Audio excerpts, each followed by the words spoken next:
Hello everyone. इस class में हम लोग प्रैक्टिस करेंगे सिंप्लीफिकेशन के क्वेश्चंस को।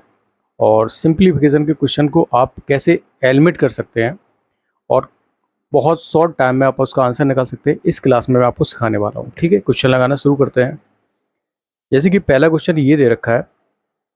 अब इसमें देखा जाए तो आप इसको एलिमिनेट कर सकते हो कैसे। जैसे कि ये जो दशमलव के बाद वाले अंक कितने हैं, 3, 3, 6, 3, 9, 10, मतलब 10 अंक बाद दशमलव आएगा। लेकिन यहाँ पर एक क्या है, अगर इस 2 का हम 5 में मल्टीप्लाई करा देंगे तो ये क्या बन जाएगा, 10। तो मतलब यहाँ से एक क्या है, दशमलव कम हो जाएगा।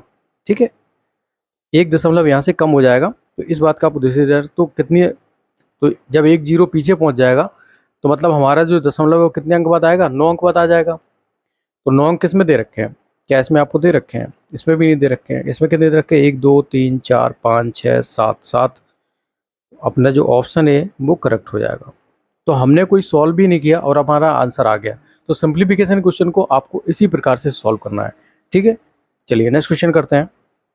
अब ये वाला जो क्वेश्चन है, अब इन क्वेश्चन को आपको सॉल्व भी करना पड़ता है। इसलिए सॉल्व करना पड़ता है कि इनका कोई चारा नहीं है, क्योंकि इसमें हमें एक्स की वैल्यू फाइंड आउट करनी है। तो ऐसे क्वेश्चन को कैसे सॉल्व करते हैं, अब जिसको नहीं पता वो बोर्ड मास लगा के हम सॉल्व करते हैं ऐसे क्वेश्चन को। सॉरी, बोर्ड मास से हम लोग सॉल्व करेंगे। तो बोर्ड मास में क्या है, सबसे पहले ब्रैकेट, फिर ऑफ, फिर डिवाइड, फिर मल्टीप्लिकेशन, एडिशन, सबसेक्शन। ठीक है, तो सबसे पहले हम क्या करेंगे, ब्रैकेट। और ब्रैकेट में भी कौन से, सबसे पहले हम सबसे छोटे कोष्ठक को सॉल्व करते हैं, फिर मझले कोष्ठक को, उसके बाद सबसे बड़े कोष्ठक को। तो यहाँ पर अगर बात किया तो सबसे पहले हम सबसे छोटे कोष्ठक को सॉल्व कर लेते हैं, मतलब इस वाले पोर्शन को। अगर इस वाले पोर्शन को हम सॉल्व करें तो कितना आ जाएगा, 4 बार जाएगा, और 4 का फिर इसमें भाग जाएगा तो कितना बचेगा, फिर ये 4 बार जाएगा। ठीक है, तो ये लगभग कितना हो जाएगा, मझले कोष्ठक में इसको लिख ले इस प्रकार से, 21 प्लस 4। और ये वाली देखो यहाँ पर माइनस लगा हुआ है, तो इसे हम सॉल्व कर सकते हैं। तो मझले कोष्ठक में और क्या आ जाएगा, 3 चौको 12, ये 12 आ जाएगा। अब इसको अगर हम सॉल्व करें मझले कोष्ठक को तो कितना आ जाएगा, 21, 4, 25, 25 में से 12 जाएगा, 13 बचेगा, किसका, प्लस का। तो ये मझले कोष्ठक को हमने, यहाँ तक हमारा जो है क्वेश्चन वो फिनिश हो चुका है। ठीक है, अब हम बड़े कोष्ठक को सॉल्व कर लेते हैं। भाई बड़े कोष्ठक को ऐसे सॉल्व करेंगे, देखो ये -2 लिखा हुआ है, फिर ये अंदर इसके क्या होगा, मल्टीप्लाई होगा। इस -2 का अंदर इसके मझले कोष्ठक के अंदर मल्टीप्लाई होगा, तो ये कितना था, 13। ये कितना हो जाएगा, 13 का इसमें मल्टीप्लाई हो जाएगा। तो ये हमने बड़ा कोष्ठक भी सॉल्व कर लिया। अब हम इसको टोटली लिख लेते हैं। ठीक है, x बराबर -102 माइनस के 3 का इसमें मल्टीप्लाई होगा किसमें, ये बड़े वाले कोष्ठक में। तो ये वैल्यू कितनी है, ये हो जाएगी -26। और क्या बचा हमारे पास, ये बचा 11। तो 11 को भी सॉल्व कर लेंगे। अगर इसको हम फर्दर सॉल्व करते हैं तो ये कितना हो जाएगा, -102, और ये प्लस हो जाएगा, कितना हो जाएगा, 78, 78 और -11। अब इसको क्या कर दो, माइनस माइनस को ऐड कर दो, ये तो कितना बन जाएगा, x बराबर हो जाएगा, ये हो जाएगा 113। तो माइनस के 113 प्लस के 78। तो हम 78 में ऐसा क्या जोड़ें कि 113 तक पहुंच जाएं। ठीक है, तो यहाँ पर देखो 2 80 हो गया, फिर 20 कितना हो गया, 100 हो गया, फिर 13 और जेड को जोड़ दो, कितना होगा, 13 2 15। तो ये कितना आ जाएगा, -35। तो option A will be the correct for this question. ठीक है, नेक्स्ट क्वेश्चन करते हैं। अब देखो ये वाला क्वेश्चन कैसे करना है। इसमें देखो ये वाला फॉर्मूला लग रहा है, ए क्यू माइनस के बी क्यू बराबर क्या होता है, A plus B, sorry, A cube minus B cube को फॉर्मूला होता है ए माइनस के बी और A square plus B square plus के ए बी, दैट्स इट। तो ये वाला फॉर्मूला हमें खोल देना है। फर्दर इसको सॉल्व करने की जरूरत नहीं है। ये जो वैल्यू लिखी है देखो, ए स्क्वायर प्लस बी स्क्वायर और प्लस ए बी। ठीक है, अगर इसको हम मल्टीप्लिकेशन करेंगे ना, जैसे कि 0.96 में हम 0.1 का करेंगे तो 0.96 ही आएगा, बट क्या है, 3 अंक बाद दशमलव हो जाएगा। तो ये कितनी वैल्यू बन जाएगी, 0.096, जो कि आपकी यहाँ पर दे रखी है। तो मतलब ये ए बी की वैल्यू दे रखी है। ठीक है, तो यहाँ पर ये जो वैल्यू है, इसकी जगह, इस वैल्यू की जगह हम लोग क्या कर देंगे, इस वैल्यू को पुट कर देंगे। तो इसको क्या जगह कर दो, ए माइनस के B, A square plus B square plus के ए बी, और नीचे क्या लिखा हुआ है, A square plus B square plus के ए बी। इससे इसको हटा दो। अब वैल्यू बची है ए माइनस बी। ए की वैल्यू कितनी है, 0.96, और बी की वैल्यू कितनी दे रखी है, 0.1। जीरो कर दो यहाँ पर। तो यहाँ से अगर ये 6 में से 0 जाएगा तो कितना बचेगा, 6 बचेगा। 9 में से 1 जाएगा तो कितना बचेगा, 8 बचेगा। तो 0.86 हमारा क्या हो जाएगा, आंसर हो जाएगा। That's it, C will be the correct for this question. Next question करते हैं। अब ये जो वैल्यू है देखो, यहाँ पर ए क्यू इसको मान लेते हैं और इसको मान लेते हैं बी क्यू, ठीक है। और यहाँ पर तो हमें मिलना चाहिए था कितना, 3 इंटू ए इंटू बी, ठीक है, और कोष्टक में ए प्लस बी। देखो यहाँ पर 3 दे रखा है और 4.27 ए भी दे रखा है और 5.73 बी भी दे रखा है। अब इस 10 की वैल्यू कैसे आई है, देखो ये 3 में 10 का मल्टीप्लाई है ना, तो इस 10 की वैल्यू कैसे आई है, तो हमने 4.27 और 5.37 को ऐड कर दिया है, सॉरी 73 को ऐड कर दिया है, तो इसको मिला के ये 10 आया। तो यही तो हम लिख देंगे ना, तो इसको यहाँ पर लिख देते हैं 4.27 और प्लस के 5.73। तो ये 10 की जो 30 था ना, 30 में क्या था, 3 मल्टीप्लाई बाई 10 होगा, तो 10 यहाँ पर दे रखा है कोष्टक में और 3 का ये मल्टीप्लाई करा दिया। तो इस प्रकार से यहाँ पर ये सॉल्व होगा। तो बन गया ना ये 3a प्लस बी, अब बन गया ये 3ab, ठीक है। ये फॉर्मूला किसका होता है भाई, ये जो फॉर्मूला जो लिखा हुआ है ये फॉर्मूला किसका होता है, a प्लस बी का होल क्यूब। ए की वैल्यू कितनी दे रखी है, 4.27 और बी की वैल्यू कितनी दे रखी है, 5.73। अगर इसको ऐड करेंगे तो अभी जोड़ा था 10 आएगा और 10 का हम लोग क्या कर देंगे, क्यूब कर देंगे, तो कितना आ जाएगा, 1000। That's it. तो C will be the correct for this question. चलिए नेक्स्ट क्वेश्चन करते हैं। अब देखो ये जो वैल्यूज हैं इनमें कोई परिवर्तन नहीं हुआ, बस इसी आंसर में से हमको देखना है कि कौन सा आंसर हमारा क्या सही है। अब यहाँ पर हुआ क्या है, देखो यहाँ पर अगर दशमलव की बात की जाए तो ये 5 अंक बाद है, मतलब 5 अंक बाद, फिर 4 अंक बाद, फिर यहाँ पर 4 अंक बाद, तो कितने हो गए, 8 5 13 अंक बाद दशमलव हमको ढूंढना है। तो 13 अंक बाद दशमलव किस में दे रखा है, 3 2 5, यहाँ पर कितना है, फिर ये 5 5 10, 4 14, तो ये वाला तो नहीं होगा।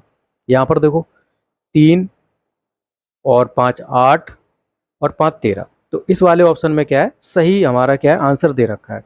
क्योंकि यहाँ पर क्या है, बस दशमलव के बाद वाली संख्याओं को इंटरचेंज किया गया है, मतलब दशमलव को इधर खिसका दिया गया है, बट जो दशमलव की जो पोजीशन है, जैसे कि 13 अंक बाद आना, तो वो तो 13 अंक भी रहेगी। तो अगर हम तीनों को इनको मल्टीप्लाई कराएंगे तो इनमें जो दशमलव है वो 13 अंक बाद दिखेगा, ठीक है। तो इसलिए ये ऑप्शन भी क्या होगा, करेक्ट होगा। चलिए नेक्स्ट क्वेश्चन करते हैं।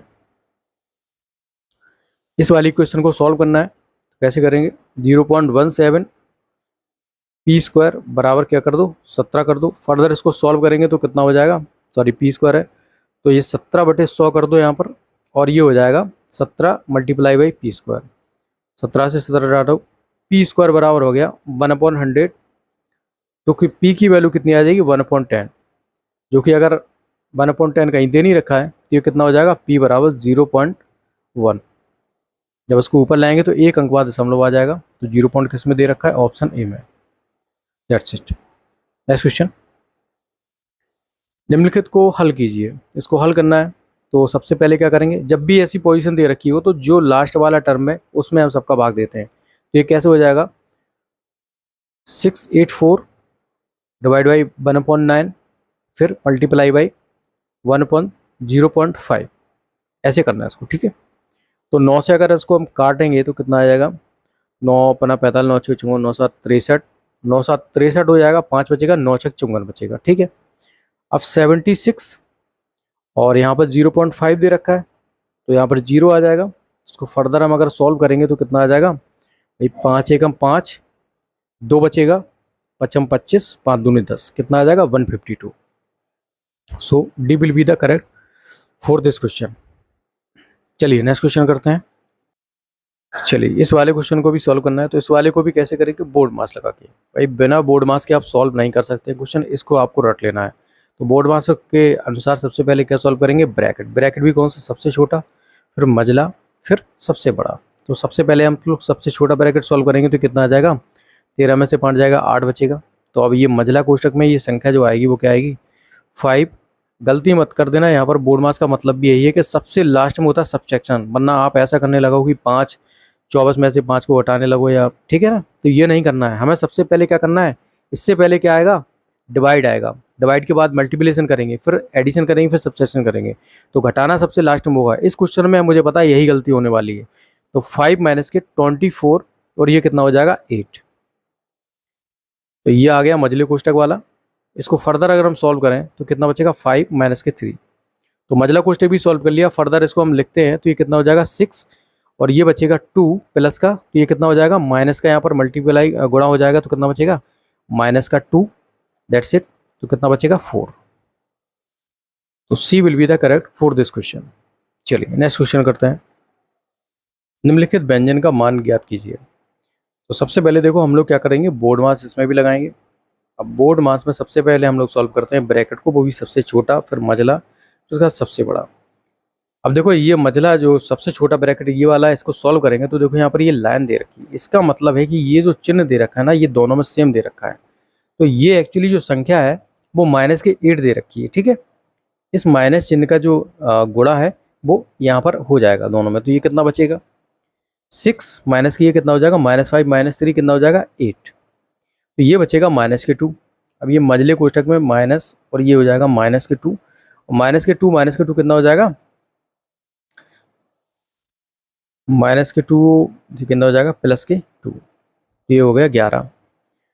अब कितना हो जाएगा 8 मल्टीप्लाई बाई 9 दूनी कितना हो जाएगा 18, 9 2 11, 88 हो गया। ये हो गया 88। अब हम इसको सॉल्व करें अगर तो ये कितना हो जाएगा 50 माइनस के 88, ये कितना बचेगा माइनस के 38। That's it. Option B will be the correct for this question. चलिए नेक्स्ट क्वेश्चन करते हैं। तो निम्न दिए गए समीकरण को हल करना है। कैसे क्या करेंगे, देखो ये वाला पोर्शन हम अलग सॉल्व करेंगे क्योंकि यहाँ माइनस का चिन्ह आ गया है, फिर ये वाला पोर्शन हम अलग सॉल्व करेंगे। सबसे पहले इसको अगर सॉल्व करें तो ये कितना आ जाएगा, ये आ जाएगा आपका 0.25 भाई 2 अंक बाद दशमलव आ जाएगा। माइनस क्या करेंगे इसमें 0.5 मल्टीप्लाई बाई 1/5 मल्टीप्लाई बाई 1/0.5, ठीक है। अगर इस 0.5 की बात की जाए तो ये 0.05 इससे 0.5 हटा दो, ठीक है। अब ये क्या बचा 1/5, 0.25 माइनस के ये बचा 1/5। 1/5 की वैल्यू कितनी होती है भाई, दशमलव लगा के यहाँ पर एक 0 बढ़ाएंगे तो कितना आ जाएगा 2, तो ये होता है 0.2। अब इसमें 0.2 अगर हम कम कर देते हैं तो कितना हो जाएगा, ये हो जाएगा आपका 0.025 माइनस के 0.020, तो कितना हो जाएगा 5 तो 0.05, जो कि आपको ऑप्शन बी में गिवन है। चलिए नेक्स्ट क्वेश्चन करते हैं। इसमें सबका मल्टीप्लिकेशन कराना है देखो, बट इसको सॉल्व करने की जरूरत नहीं है। क्यों, क्योंकि यहाँ पर जो दशमलव के बाद वाली संख्या है उसी से आधार पर हमारा क्वेश्चन ऐसे सॉल्व हो जाए, क्योंकि ये सब में डिफरेंट दे रखा है। कैसे 3 अंक 2 अंक 5 6 अंक बाद हमारा क्या आना है दशमलव आना है, ठीक है। तो 6 अंक बाद यहाँ पर दशमलव देख लेते हैं किसमें है भाई, सिर्फ ऑप्शन डी में दे रखा है। देखो 10 की बार -6 दे रखा है, मतलब यहाँ पर 6 अंक बाद दशमलव दे रखा है। चलिए नेक्स्ट क्वेश्चन करते हैं। ओके गाइस, इस क्लास में इतना ही। If you like the video and then please subscribe